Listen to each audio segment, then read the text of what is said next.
Asterisk she slammed her phone down at the dinner table and smirked. Then she read the message out loud so everyone could hear. Your brother is worth investing in. You'll always be a failure.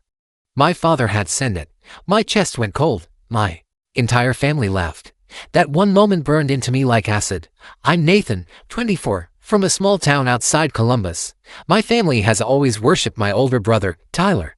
He was the golden boy, football star, straight A student, endless praise. I was the shadow trailing behind him. Nothing I ever did was enough. And that night, hearing my dad's words announced like a punchline, I realized just how disposable they thought I was. I pushed my chair back. My mom told me not to make a scene. My sister, Marky, giggled like it was a sitcom. Tyler leaned back, arms crossed, enjoying every second. I wanted to scream. Instead, I swallowed it. But inside, something snapped. The worst part, that wasn't even the first time. A week earlier, my dad had posted a Facebook status bragging about Tyler's promotion.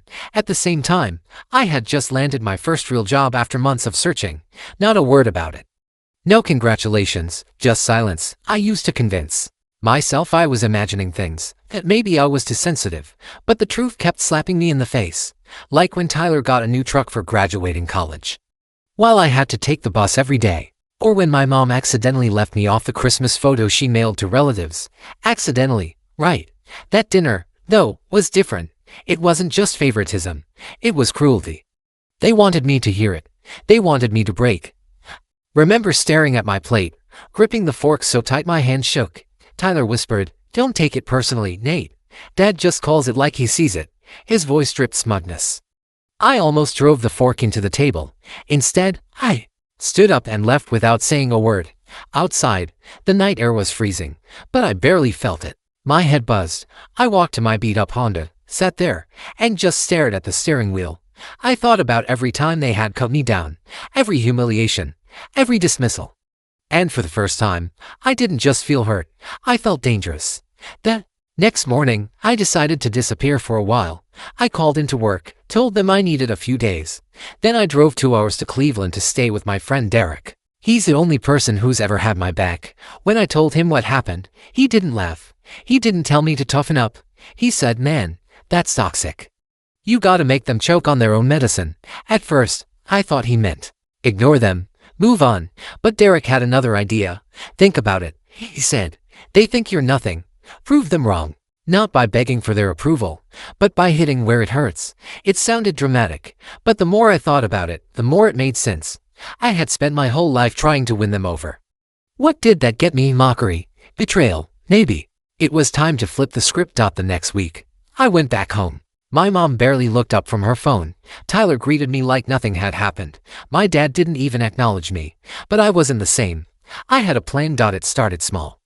I stopped telling them anything about my life. No updates, no news, nothing they could mock. When Tyler asked how work was going, I shrugged and said, "Fine." When Mom asked if I was seeing anyone, I said, "Doesn't matter." I gave them nothing. And weirdly, that silence unsettled them more than any argument. Then, something unexpected happened. My boss offered me a huge opportunity, take over a struggling branch in Cincinnati. It was risky, but if I turned it around, it would put me on the fast track for promotion. I said yes without hesitation. I didn't tell my family, not a word. But word has a way of spreading. A month later, at another family dinner, my uncle mentioned he'd heard I moved for work. My dad looked stunned. Tyler looked irritated. For the first time in my life, they were caught off guard. That flicker of surprise, that was my fuel. Because what they didn't know yet was that Cincinnati would change everything. Asterisk. Moving to Cincinnati felt like stepping into another universe. I had my own apartment, my own office, my own team. For the first time, I wasn't Nathan the screw-up. I was Nathan, branch manager. And I could feel the shift in my bones. At work, the first weeks were brutal. The branch was a mess. Sales down, employees quitting, customers furious. I was pulling 12-hour days just trying to keep the roof from caving in. But I loved it. Every crisis felt like a chance to prove myself. And slowly, things started to turn around. I didn't tell my family a thing. They thought I was still clocking in at a dead-end desk job. I liked it that way. Let them underestimate me. Then, out of nowhere, my mom called. She never called me first. "Nathan, can you come home next weekend? We're throwing Tyler a celebration." Dinner. Of course. Tyler had just bought a condo. Mom wanted the whole family there. I almost said no, but something in her tone made me pause. She sounded too sweet. Fake sweet. I went. The moment I walked through the door, I knew something was off. The living room was filled with relatives, balloons, champagne, the whole show. Tyler was glowing, telling everyone how he closed on his condo all on his own, but on the coffee table sat a folder, mortgage papers, and right on top, in plain sight, was a check stub from my dad. He had paid the down payment. I froze. The golden boy's independence was just another gift. And suddenly, the dinner's real purpose clicked in my head. It wasn't just to celebrate Tyler. It was to humiliate me again. Sure enough, halfway through dinner, my dad cleared his throat. "We're just so proud of Tyler," he said loudly. "He's everything a son should be. Responsible, successful, a real man." Every word was a knife. Then he turned to me. "Maybe one day you'll figure it out, Nathan." The table laughed. I stared at Tyler. He smirked, but his eyes flickered. He knew I had seen that check stub. He knew his empire was built on sand, and for the first time, I saw fear in him. I didn't say a word. I just stood, excused myself, and left. My mom called after me, "Don't be dramatic," but my silence rattled them. Back in Cincinnati, I poured all that rage into my job. My team noticed. I was sharper, more focused. Within 3 months, the branch had doubled its numbers. Corporate flew in. They were stunned. One executive pulled me aside. "Nathan, you've just saved this place. We want you at headquarters." Headquarters. A leap I never imagined, but with opportunity came another storm. A week before my transfer, I got a text from Marky, "Come home. It's urgent." I almost ignored it, but something in me wanted to see what game they were playing now. When I arrived, the house was in chaos. My dad's company, the one he bragged about nonstop, was collapsing. A failed contract, lawsuits, debt piling up. He was pale, shaking, furious. And Tyler, he was drowning too. That condo, already behind on payments. I should have felt pity. Instead, I felt power. At dinner, my dad finally looked me in the eye. "Nathan, you've been doing well. Right, maybe you could help us out." His voice cracked on the word help. The same man who called me a failure, asking for help. Tyler added quickly, "Just a small loan, Nate. You know, family takes care of each other." Family. That word hit me like poison. Where was family when I begged for respect? Where was family when they laughed in my face? I leaned back, calm, steady. Why would I invest in failure? Silence. Absolute silence. My mom gasped. Tyler slammed his fist on the table. My dad turned red, veins bulging. "You ungrateful little," he started, but I cut him off. "And grateful? No, I worked. I bled. I built something while you were busy tearing me down. And now, you want me to fix your mess." I shook my head. "Not happening." I stood up to leave, but then Marky blurted something that froze the entire room. "Nathan, they planned it. That night with the text. Dad sent it on purpose. They laughed because they wanted to break you. They've always done it. Every time you failed, they made bets about how long before you quit." My jaw dropped. "Bets?" Marky nodded, tears in her eyes. "I didn't want to tell you, but you should know." I looked at my father. He didn't deny it. He just stared at me, cold, like daring me to care. Tyler muttered, "She's exaggerating," but his face gave him away. That moment changed everything. I walked out, shaking, but with fire in my chest. They thought they could break me. They didn't realize they had just created their own worst enemy. Because if they wanted war, I was ready. Asterisk. After Marcy's confession about the bets, I couldn't sleep. Every word burned into me. My family had been gambling on my failures, celebrating every stumble like it was a sport. That wasn't just favoritism. That was cruelty sharpened into a weapon. But the strangest thing happened. I didn't collapse. I laughed, alone in my car, in the middle of the night. I laughed like a man who had finally gone insane. "Bets on my life," I muttered. "Fine. Time to change the odds." I threw myself into work at headquarters. Long hours, ruthless focus. I wanted to bury the pain under numbers and results. And it worked. My bosses noticed.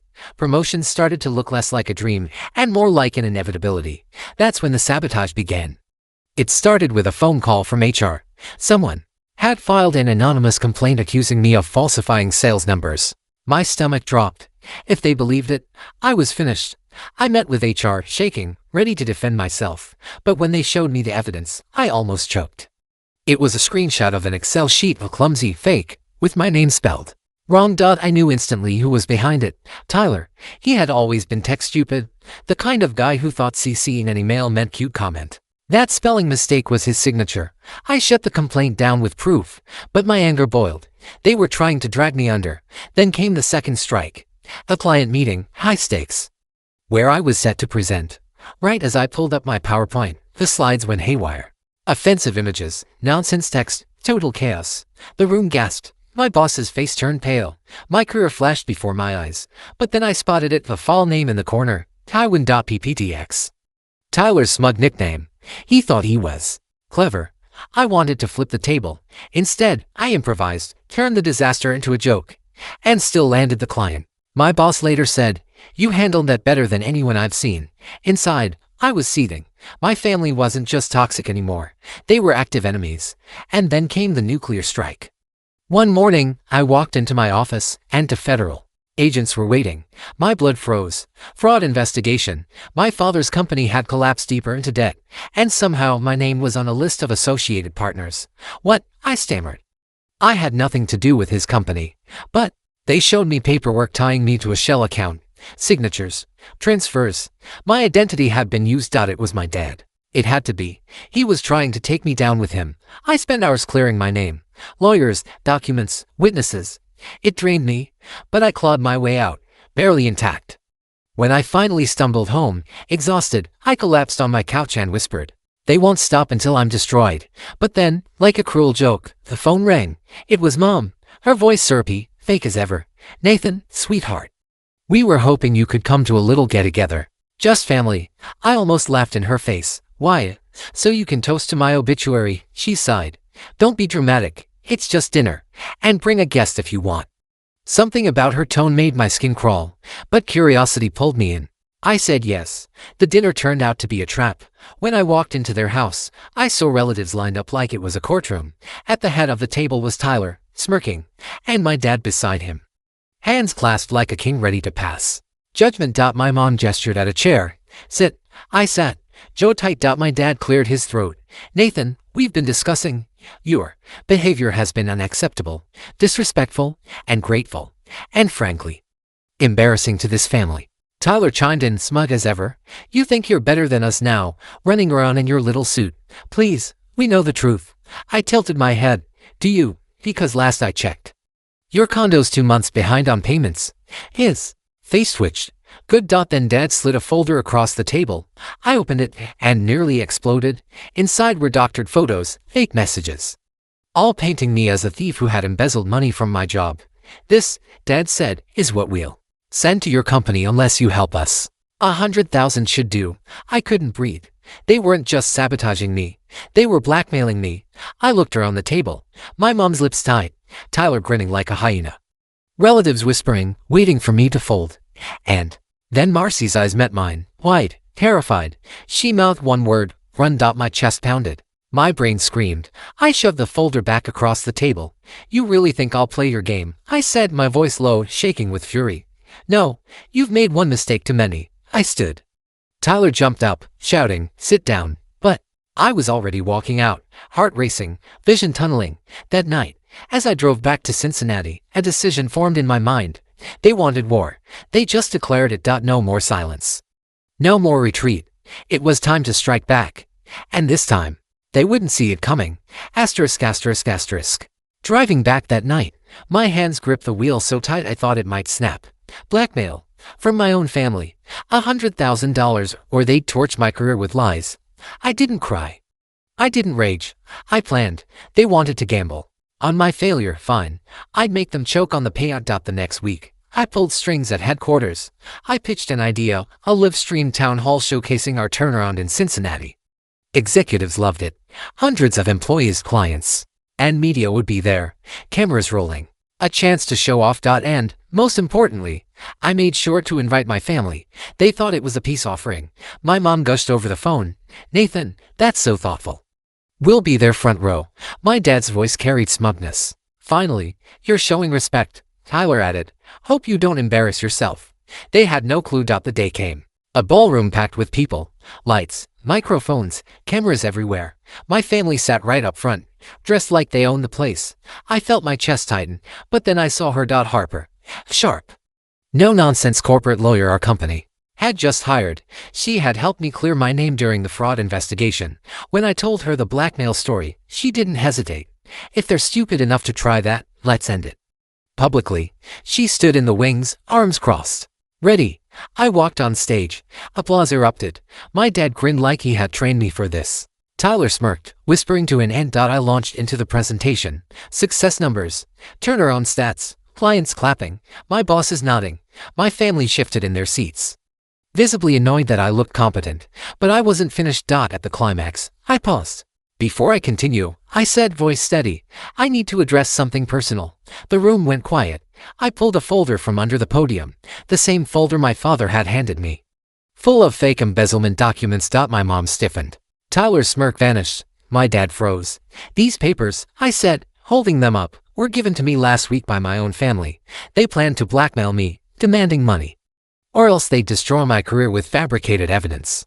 Gasps rippled through the audience. My boss shot forward in his seat. Cameras zoomed in. My dad barked, that's a lie. But Harper stepped forward, heels clicking, and held up another folder. Not a lie. We've traced the origin of these documents to your computer. Mr. Walker, forensics don't lie. The room exploded. Reporters scribbled. Phones recorded. Tyler's face turned sheet white. My mom muttered, oh my God, I wasn't done. 4 years, I continued, voice rising. I was mocked, humiliated, treated like nothing. Bet on my failures. They sabotaged my work, and when I finally built something, they tried to tear it down. But tonight, everyone sees the truth. I slammed the folder shut. They're the failures, not me. Applause thundered. Executives stood. My family sat frozen, trapped in the spotlight. My dad's face purpled. Tyler shouted something incoherent. My mom covered her mouth. And then the insane stunt.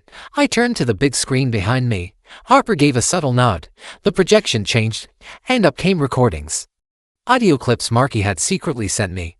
My dad and Tyler, laughing about betting on my failures. My mom mocking me, clear as day. The audience gasped again. My relatives covered their faces. Tyler lunged from his chair, screaming, but security blocked him. It was chaos. Reporters surged. Employees whispered. Executives glared at my father, like he was toxic waste. And I stood there, steady, every humiliation I'd ever endured reversing in that single moment. When the event ended, the fallout was instant. My bosses pulled me aside. Nathan, that was brave, risky, but you just exposed corruption and lies in front of the world. We're promoting you effective immediately. I nodded, stunned, while my phone buzzed non-stop with messages, most from family members begging me to fix this. But Harper leaned in, her voice low. This isn't over. They'll lash out harder now. You need to be ready. She was right. Because that night, when I finally got home, I found a note taped to my door. One sentence, scrawled in my dad's handwriting. This isn't war. This is just the beginning. My stomach dropped. If they wanted to play insane games, I could play harder. But deep down, I knew the next round wouldn't just ruin reputations. It might destroy lives. Asterisk. I stared at that note taped to my door for what felt like hours. This isn't war. This is just the beginning. My father's handwriting, jagged and uneven, like the words had been carved with fury. I wanted to tear it up and laugh, but instead, I slipped it into a drawer. Something in my gut told me it wasn't a bluff. The next morning, my phone rang, and no number. Against my better judgment, I answered. Nathan Walker. A flat voice asked, yes. This is Detective Rhodes. We're investigating irregularities in your father's business collapse. We need to speak with you. My chest tightened. Again, I've already cleared myself. Not this time. This involves family accounts, and your name has appeared in unexpected places. I froze. Family accounts. I met with Rhodes later that afternoon. He was blunt, flipping through a thick file. Your father wasn't just mismanaging money. He was hiding it. Offshore accounts, transfers under fake names. And guess whose social security number was used to set them up? I swallowed hard. Mine. He nodded. I felt sick. That's impossible. I never. But then he leaned closer. Nathan, are you absolutely sure? Because the paperwork doesn't just have your number. It has your mother's signature and another name.